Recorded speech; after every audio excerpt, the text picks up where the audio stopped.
El corazón derrotado, Memorias de la muerte y el amor, El silencio de la tormenta, La felicidad en la sombra, La luz imposible, La agonía sin fin.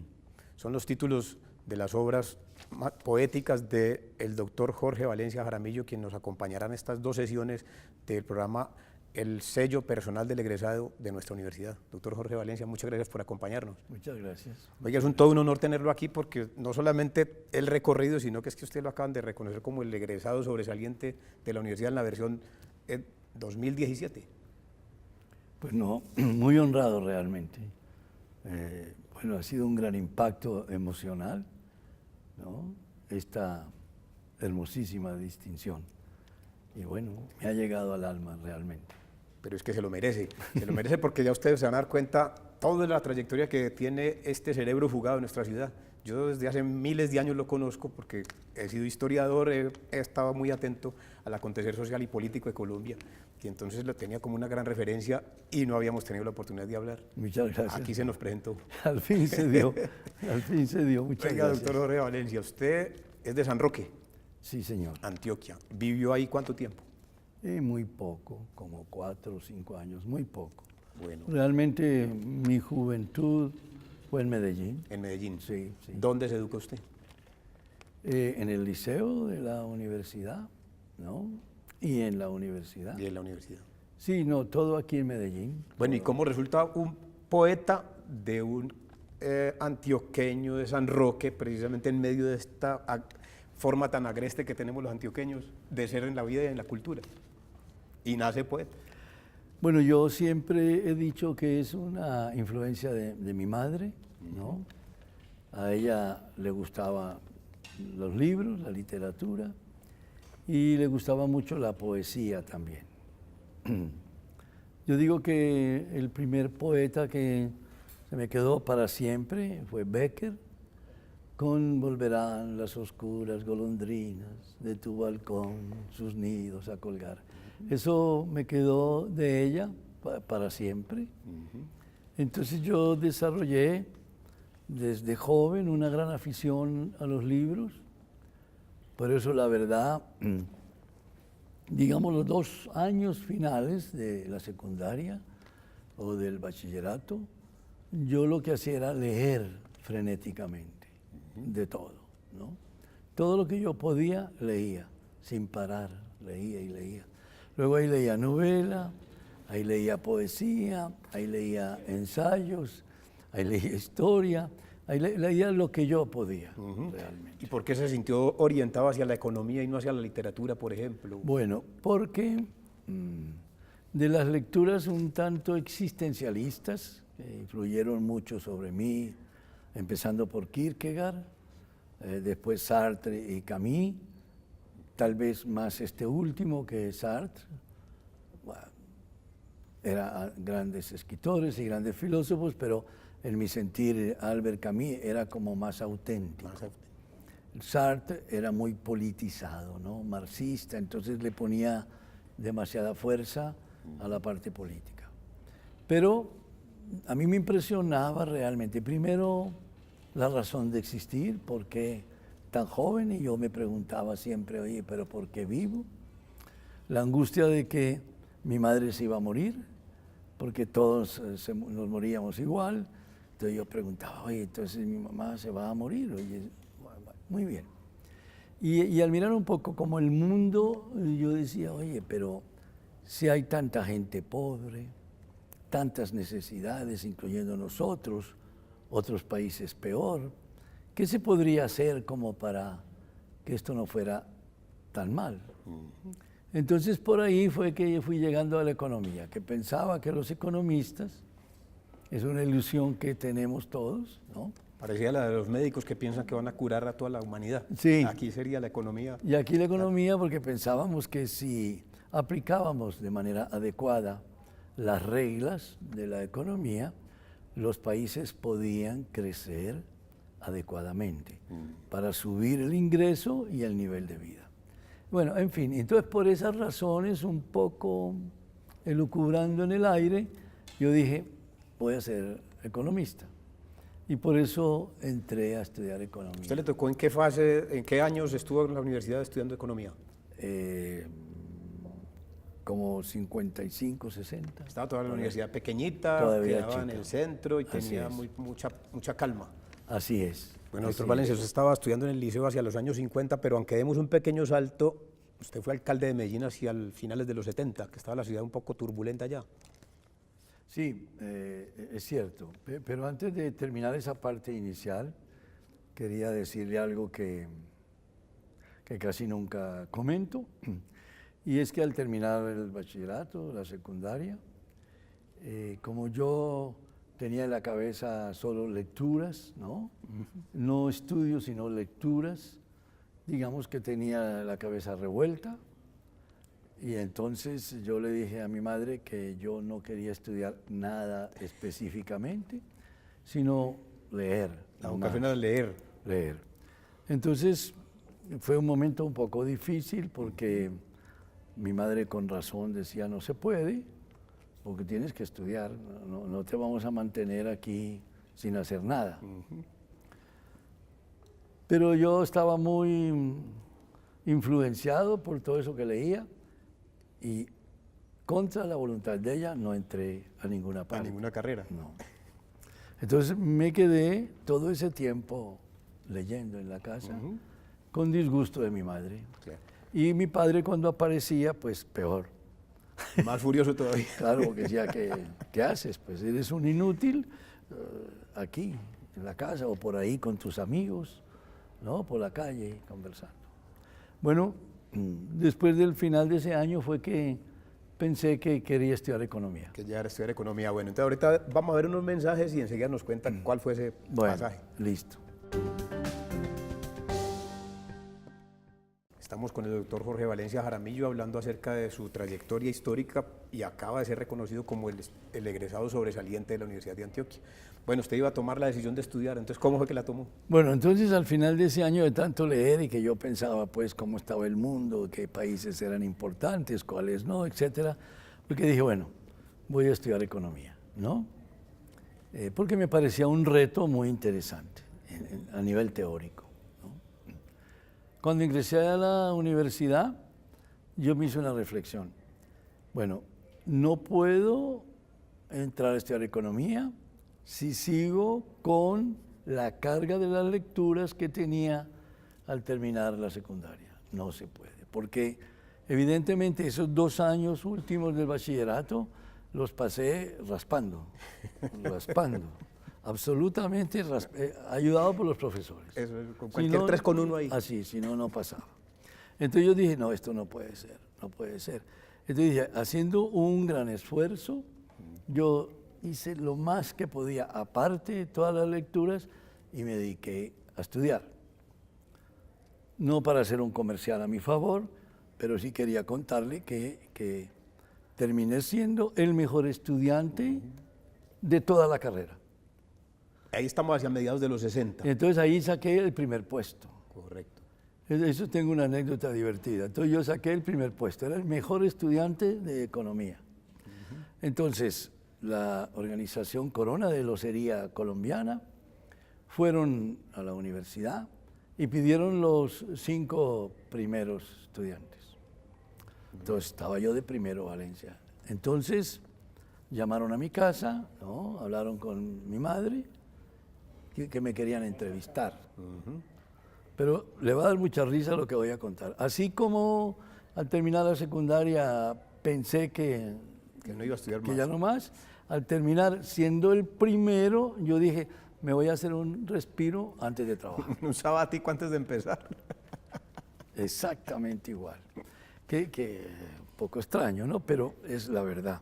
Entonces, cuando llamaron y encuentran a mi madre, y mi madre dice, mira, qué bien, te llamaron y que no sea un trabajo. Y yo le dije, mamá, pero es que yo no tengo mucho interés en este momento. Pero, ¿cómo? Pero eres un estúpido, pero ya has terminado y ahora tienes que trabajar. Sí, pero me gustaría. No, no te... En fin, ella me llamó la atención fuertemente. Entonces yo fui a la entrevista, ¿no? Y eso fue muy divertido porque el entrevistador, muy amable, queridísimo, me dijo, mire, usted sacó el primer puesto. queremos saber si usted se interesa, hacer una entrevista y tal. Y yo le dije, sí, pero sin mucho ánimo, ¿no? Y entonces me preguntó más o menos, bueno, pero no lo veo tan entusiasmado. Dice, pues no tanto. He venido un poco forzado porque mi madre me había obligado. Eso fue lo peor, porque qué tal una entrevista para buscar un puesto donde uno dice que no tiene tanto interés, ¿no? Y vengo obligado por mi mamá. Más o menos, ¿no? Eso fue muy divertido y entonces, pero bueno, yo le dije, pero anímese y tal, pero fue muy empujado, ¿no? Entonces yo me regresé y a mi madre le dije, no, que llaman, pero yo pues pensé que obviamente no iban a llamar, porque alguien que le van a ofrecer un puesto y dice que no tiene interés, Claro. está por fuera. Por ahí al mes volvieron a llamar. Oiga, que su hijo, que ta. Entonces, Usted dijo que la cosa iba en serio. sí, y entonces, claro, ahí sí ya, digamos, la molestia de mi madre fue muy grande. Y entonces yo, con el rabo entre las piernas, volví y dije, yo acepto lo que sea. Y a trabajar. Y a trabajar. Eso fue muy divertido, pero así fue como fue mi primer trabajo. Bueno, y usted logró de todas maneras ir combinando ya la parte laboral con la poesía, con las lecturas de la filosofía, retornó a sus autores de cabecera. Así es, así es. Entonces, por eso, digamos... ¿Permaneció cuántos años allá? Digamos que yo empecé a pensar que a mí me gustaría escribir algunos versos, ¿no? Yo ya estaba en Bogotá trabajando con la organización Corona, ¿no? Pero obviamente veía que había un cierto rechazo social porque, oye, un profesional, un economista y tal, no está haciendo versos, eso es fuera de ahí. Entonces yo me frené y tal, más bien gastaba parte de mi imaginación en las cartas de amor. Eso. Ahí le gastaba parte de la imaginación. A la novia que había tenido aquí, Sí. ¿no? Durante muy buena parte de mi infancia y durante el bachillerato, a esa novia. Entonces esa novia, pues la dejé acá y me fui para Bogotá. Entonces durante un tiempo teníamos una correspondencia, ¿no? Entonces yo ahí meditaba mucho. Armaba las cartas. Estas cartas van a ser para la inmortalidad. Y uno es así, ¿no? Entonces, bueno, escribía las cartas y tal. Así estuve pues un tiempo trabajando y trabajando ya en muchas actividades. Pero tiempo después, aún ya como hombre público, ¿no? Porque terminé pues senador, terminé ministro de Estado, entonces yo empecé a escribir unos versos en secreto. Y a guardarlos. Y a guardarlos, que no mostraba a nadie. Porque yo veo por aquí que la primera publicación es del 92. No, por eso, imagínense, a guardarlos, ¿no? Esos versos, entonces yo terminé casándome en Bogotá con otra mujer, o sea, a la novia. Las cartas aquellas se quedaron en otro lugar. Se quedaron ahí, ¿no? Me casé con otra señora. Entonces, eso que yo escribía no lo mostraba a ella tampoco. ¿Por qué? Porque yo desarrollé como una concepción un poco triste al ver lo que había sido la vida amorosa de Bécquer y después de Antonio Machado. Ambos nacidos en Sevilla, ¿no? Allá en España. Ambos con una historia sentimental muy triste. Ajá, con cierta melancolía. Mucho, ambos. Y muy triste. Es decir, la melancolía de Bécquer, tan grande y que terminó pues muy triste. Y la de Machado, yo diría que peor. Entonces yo tenía una concepción de que era muy difícil ser feliz en el amor, a pesar de estar casado. Ajá. Entonces yo en esos primeros versos ya expresaba eso, ¿no? Y resultó, a ver, después me nombraron embajador extraordinario de Naciones Unidas y me fui un tiempo para Nueva York, llevé mis escritos y me puse la tarea de que los iba a arreglar, a organizar y a dar una lectura, porque iba a tomar la decisión, a pesar de ser un hombre público, de decir que yo había escrito versos. Ajá. Lo hice, pero tuve la mala suerte que en el aeropuerto de Nueva York, allá, cuando llegué a embarcarme, el maletín donde tenía mis escritos, entregué las maletas, ¿no? Me devolvieron el pasaporte. Y dejó el maletín. No, se lo robaron. Ah. Se lo robaron. Entonces yo pensé, escritos de 20 años, desaparecieron. Por Dios. Entonces yo protesté en Avianca, era con Avianca, no sé qué, pero imposible, me lo robaron. Bueno, hay que poner una denuncia en la estación de policía. Y yo fui, pero obviamente cuando me robaron el maletín, se me salieron las lágrimas. Claro. Prácticamente me puse a llorar. Claro. Cuando llegué donde la policía, bueno, ¿qué tenía usted en el maletín? Papeles. Papeles. Poesía.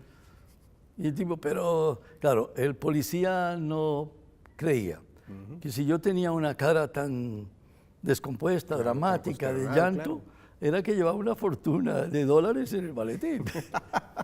Entonces, y eran mis versos. Bueno, eso fue dramático. Y el señor nunca creyó, le dije, bueno, adiós. Pues no me importaba mucho ya el policía para nada, pero tenía que hacerlo obligatoriamente. Había que poner la denuncia. Bueno, los versos se perdieron. Sí, se perdieron. Para pero siempre. Ahora, después de que veamos unos mensajes, usted nos cuenta qué pasó, cómo logró hacer la obra. Ya nos vemos. Bueno, el doctor Jorge Valencia Jaramillo nos está comentando cómo increíblemente en Nueva York se le roban un maletín, porque pues que hubiera sido en otro aeropuerto. Claro. Pues en Colombia. ¿Y qué pasó? No, Se pues desapareció y adiós. Adiós. Porque pues, obviamente yo no tenía copia, porque como los había escrito en secreto, yo erróneamente cargaba cuando viajaba esos poemas, ¿no? Y no tenía copias, nada, porque eran de un gran valor secreto. ¿Y logró Entonces, reconstruir algunos o no? No, es muy difícil. Sí. Es decir, uno se aprende un poemita u otro, pero así es casi imposible, ¿no? Entonces, digamos que con la misma inspiración volví a empezar a escribir. Me tocó volver a empezar. Perdí 20 años, se fueron. Se fueron. Irrecuperables. Si hubiera estado en la época del computador y lo estuviera en algún archivo, memoria, ahí los hubiera encontrado en la memoria. No, nada, se perdieron. Entonces después volví a empezar a escribir hasta que yo dije, bueno, tengo ya estos. Y ahí tomé la decisión de hacerlo público. ¿Qué fue el Y primer ahí texto? fue, saqué el primer texto, que es El corazón derrotado. El corazón derrotado. Ese es el primer texto. Muy bien, bueno. Entonces ahora, antes de que nos vamos a descansar de esta primera parte, hablemos de su experiencia política. Usted, ¿cómo llegó a la alcaldía y después cómo hace para llegar a ser senador si usted no era militante de ningún partido en especial? Usted había trabajado con el doctor Pastrana, había trabajado con el doctor Galán, había trabajado con otros gobiernos. No, lo que pasa es que yo empecé ese primer trabajo con Carlos Lleras. Con Carlos Lleras Restrepo. ¿Sí? Como economista. Correcto. Entonces, ahí me nombran director de comercio exterior, ¿no? Entonces, fue un poco accidental, realmente, ¿no? Porque, pues, no me gustaba la política, ¿no? Mi jefe en Bogotá era cercano al llerismo de Carlos Lleras, ¿no? Entonces había cierta cercanía a las conferencias que él dictaba y un poco llevado por mi jefe, sin mucho sentimiento de mi parte, terminé acercándome ahí, conociéndolo. Realmente fue llevado más como técnico que como Sí. político. No, como técnico. Como técnico. Cero político, Eso. porque no tenía interés. Correcto. Es que nunca lo tuve de estudiante, después tampoco ya de desarrolló. profesional, tampoco. Yo no tenía interés en la política, sino, bueno, en tratar de hacer bien el oficio, pero yo seguía echando globos en el aire, como todavía lo hago. Todavía. Entonces, así fue que llegué, lo conocí, y después, para no ser tan larga la historia, me nombran director de comercio exterior. Ahí termino trabajando porque de estudiante me llamaba mucho la atención integrar los países para hacerlos más competitivos, siguiendo el ejemplo de Europa. de la Unión Europea, ¿no? Que se había iniciado en América Latina. Entonces yo ya había ido a Montevideo a mirar cómo era el asunto, había hecho los viajes. Muy bien. Entonces yo empecé a trabajar en la integración con el doctor Lleras. Hubo un grupo de 6 países que eran Chile, Bolivia, Perú, Colombia, Ecuador y Venezuela. Unas comisiones, me nombraron presidente de esas comisiones y terminamos suscribiendo lo que se conoció como el Acuerdo de Cartagena. Correcto. O la integración andina. Correcto. Y ya estaba presidiendo esto, ¿no? Sí. Entonces después, como ya tenía esos conocimientos, me nombran ministro de Desarrollo Económico, ¿no? Que era como un empate de lo que hacía. Y ahí se me ofrece una posibilidad de participar en política. Y digamos que participo. No era muy experto, por lo que se nota, no era muy experto, pero ahí participo. Y eso significó estar en una lista al Congreso, ¿no? Correcto. Y entonces al salir de 2 años de ministro, voy al Senado. Al Senado. Y ahí entro la primera vez al Senado. Y ahí sigo empatado y es una historia muy larga. 4 turnos. Porque en realidad vine a estar una vez de representante a la Cámara y prácticamente 4 veces de senador. Y ahí llegué la última vez al año 94, donde yo sí, decidí más o menos no volver al Congreso porque seguía echando globos. Yo siempre decía, pero yo soy como de otra parte, de otro mundo. Yo podía haber escrito muchas cosas, así como Kafka, las cartas a Milena, yo podría haber hecho lo mismo con mis cartas a mis amadas y no sé qué. ¿Quiere decir eso, doctor Valencia, que ese periodo político lo que mantuvo fue un aplazamiento, que una tarea pendiente y larga? Sí, la verdad, durante todo ese periodo yo trabajé como economista, ¿no? Sí, sí, sí. Y presidente de la Sociedad Colombiana de Economistas, mucho como economista, pero paralelamente yo tenía pendiente todo lo que quería escribir sobre la vida y el amor. Bueno, como la tarea quedó pendiente durante tanto rato, necesitamos que nos cuente con despacio cómo llegó a cumplirla después. De manera que entonces, en una segunda parte vamos a volvernos a ver y esperamos a los televidentes para que veamos cómo concluye esta conversación.